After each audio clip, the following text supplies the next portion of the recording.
Hello boys and girls, and welcome to my player ratings for yesterday's absolute shit show of a performance against Crystal Palace. A chance to capitalise, a chance to cement our place in that top four, a chance to go above Spurs and into third place in the table, and we fucking bottled it. I sat there after the game and I thought, you know what, don't do the player ratings today.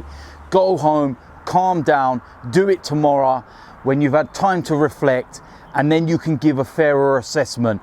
I've gone home, I've had time to reflect, and I'm still pissed off. If anything, I'm more angry today than I was yesterday, if that is any way possible. I look at some individual performances and I just think, what on earth was that? You are not good enough to play for Arsenal Football Club, and there's some players that I never want to see in an Arsenal shirt again. We gave Crystal Palace far too much respect. The team selection from the very beginning was wrong. I have no problem whatsoever with Unnai Emery making changes. We've had a lot of football lately. We played out in Naples on Thursday, so I don't mind a little bit of rotation. But what I don't expect is to make wholesale changes in key areas that completely flatten the whole entire game. The way we play, the way that our strikers are able to play, every single bit of it was wrong yesterday. Like I said, a few changes, no problem. But some of them, I really don't get. Lucas Torreira, he was clearly fit. Look at him when he came on. Why did he not start the game? He should have started the game, get the game won, and then go and make the changes. I wouldn't have minded El Neni or Guendouzi there if Torreira was alongside him, but not those two as a pivot. If you look into, my preview towards this game, I said that those two looked like they were going to play because I believed that Xhaka and Torreira were not going to feature in any way, shape or form.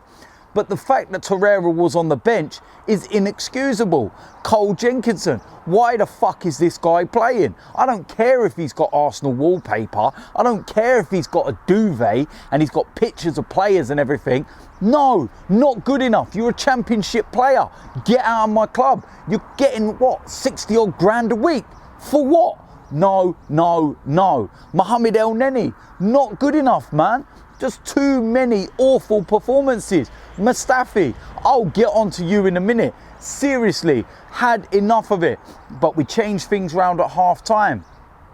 It worked. Unai Emery knew he got it wrong, tweaked it, brought on other players. Within 2 minutes, we brought the game level. Meza Azul grabbed the game by the scruff of the neck. What an unbelievable goal. Everything was fine. Crystal Palace were no threat whatsoever. You were looking at him thinking, right, we're going to go on and win this game. No problem at all. And then Mustafi, you brain dead fucking idiot. What are you doing? How can you defend like that? And do you know what's pissed me off more than anything when I look back at that?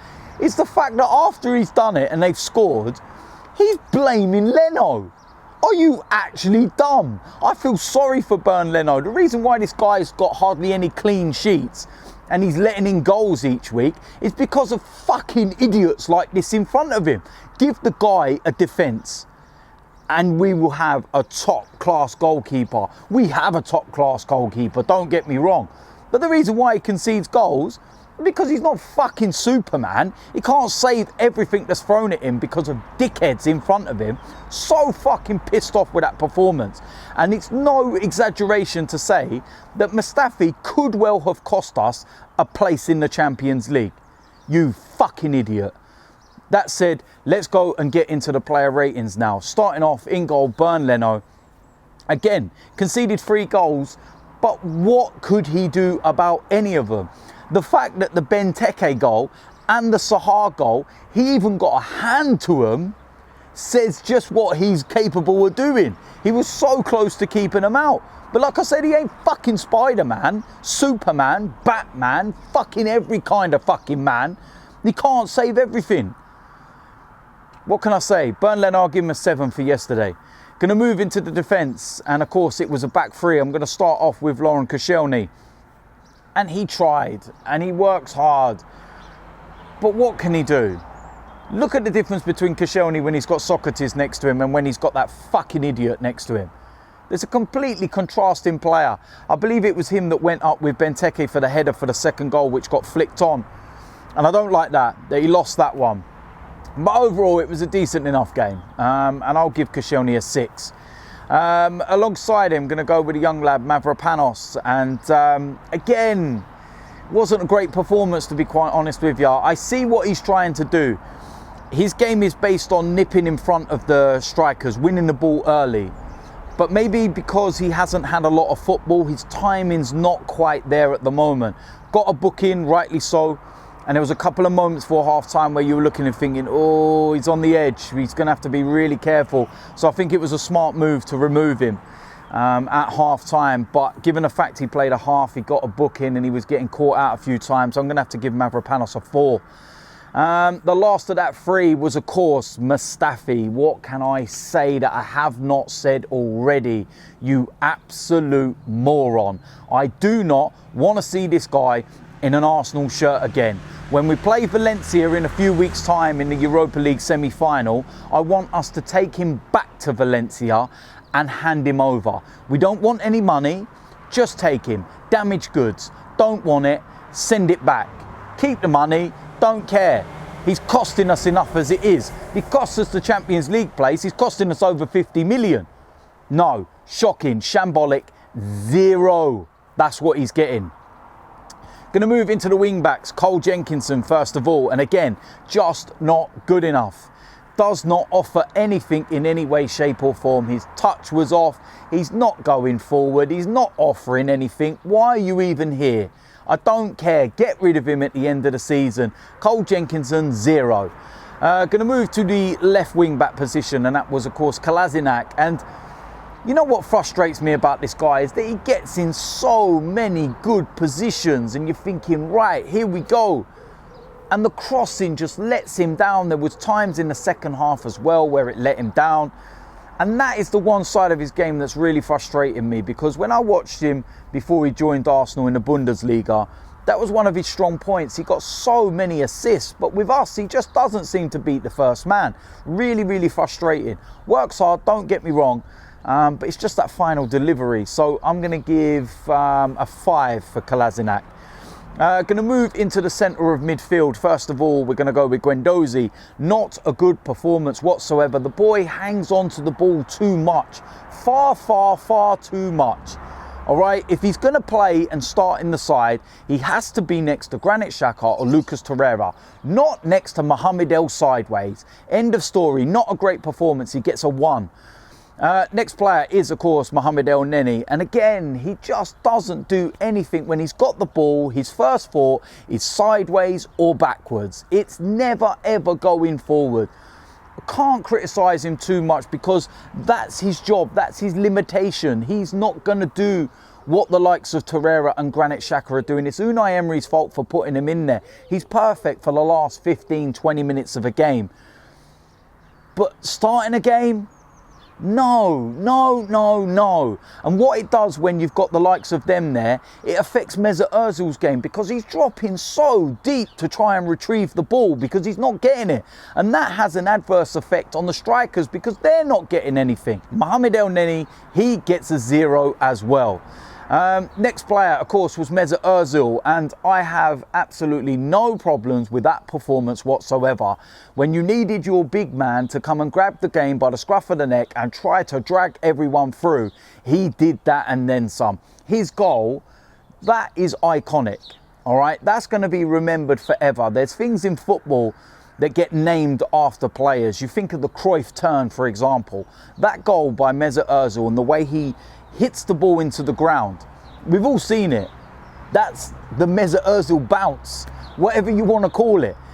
Unbelievable. And that brought us back into the game at just the right time, straight after half time. We were in the ascendancy. But what can he do when you've got brain dead morons like Mustafi in the back line? No problem with Ozil's performance. Like I said, he run his bollocks into the ground, worked so hard. And for yesterday, I'm going to give him an 8. Next player was, of course, Pierre, Emerick, Aubameyang, and again, work rate. He just worked and worked and worked and worked. You look at his goal. That was down to his own self. He dropped so deep to get that ball because he was fed up of waiting constantly. So he was like, fuck this, I'm going to get it myself. Got a little lucky with the 1-2, which he was trying to pass with Lacazette, but the finish was brilliant. What can I say? His work rate, everything else. He'd done everything that he possibly could, and he left it all on the pitch. Just needed that little bit more, that little, last goal or something. I can't really say no more, but I'll give Aubameyang a 7. Last player was, of course, Alexandre Lacazette. And again, another player that left absolutely everything on the pitch. He does every single week. You could tell how frustrated and so annoyed he was. The pass he made for Ozil's goal, that assist, was just absolutely sublime. It could well have been reversed the other way around, where Ozil makes that pass and Lacazette's finishing. It was that good. Work rate, just what can he do when you're just not getting the supply that's needed, man? I'm going to have to give him a 7. Going to move to the substitutes, and Maitland-Niles, very good performance when he come on. You see the difference between him and Cole Jenkinson. Very, very simple, very, very straightforward, and he will also get a 7. Lucas Torreira, he came on as well, and he only had around about 20 minutes. You could tell he weren't injured. I'm not going to mark him because he didn't play that long, but you could tell he weren't injured. The other substitute that come on at half-time, of course, was Alex Iwobi, and he should have scored. He should have scored at the end of the game. What is he doing? That's the only part of his game. You're finishing and the final delivery, man. Sort that out and you will be an unbelievable player. But you know what? Apart from that, he was trying. He was really working hard. He was causing problems. He was actually making things happen. And I'll give him a 7 for his performance. Going to move to the manager's rating, Unnai Emery, and I'm going to give him a 1. And it's that simple. The only reason why he gets a 1 is because he changed things around at half-time and was getting it right. The team selection to begin with was wrong. Now, like I told you already, I've got no problem with changes. There's no problem. We've had a very, very, very tough schedule over recent weeks. We've also got Wolves on Wednesday. We've got Leicester on Sunday. I knew that this was the game where there would be a slight rotation. But you cannot change that many players in so many key areas. The defence was changed. The 2 midfielders that sit in front of the back 4 was changed. That's too much key personnel. What he should have done was start Torreira and say, right, Gwen Dozy or El Neni. We would have been fine with that. Cole Jenkinson should have been nowhere near the team. You either play Maitland-Niles or you do what you did at Watford, which was put Mustafi out on the right-hand side. And then you have Mavropanos, Koscielny and Monreal in the centre-back roles. It's as simple as that. Too many changes. He got it wrong. He knows he got it wrong. At half-time, he made them changes, went to a flat 4, completely changed the game within a couple of minutes. Everything was going in our favour. We would not have even looked back on the team selection and had any problems with it because we were going to win the game. But then Mustafi turns up. Don't even get me fucking started on this guy, man, seriously. But what can I say? He got it wrong. So I'm going to have to give him a 1. So there we go. That is it. That is the player ratings. As you can see, I'm still fucking pissed off. I'm so annoyed. If we lose out on the Champions League this season, right, I'm going to look back at a game like this. And I'm going to look at the mistakes that Mustafi's made. I see someone put up a stat yesterday saying that Mustafi's cost us more than 7 points this season. You think of the Crystal Palace game at Selhurst Park earlier on in the season. You know when he dived in and gave away the penalty? There's one there that I can just think off the top of my head. Seriously, brain dead, man. Better get Champions League, I'm telling you. There's no room for error anymore. We have to win our last 4 games. Starting off on Wednesday against Wolves.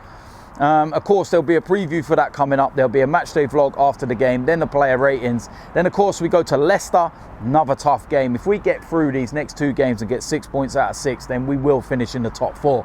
We drop a single point now, we can forget it. The only way we're getting back into the Champions League is by winning the Europa. So it's that simple. As usual, let me know in the comment section whether you agree or disagree. What were your player ratings? So until the next video, I'll see you a lot soon. I'm out of here.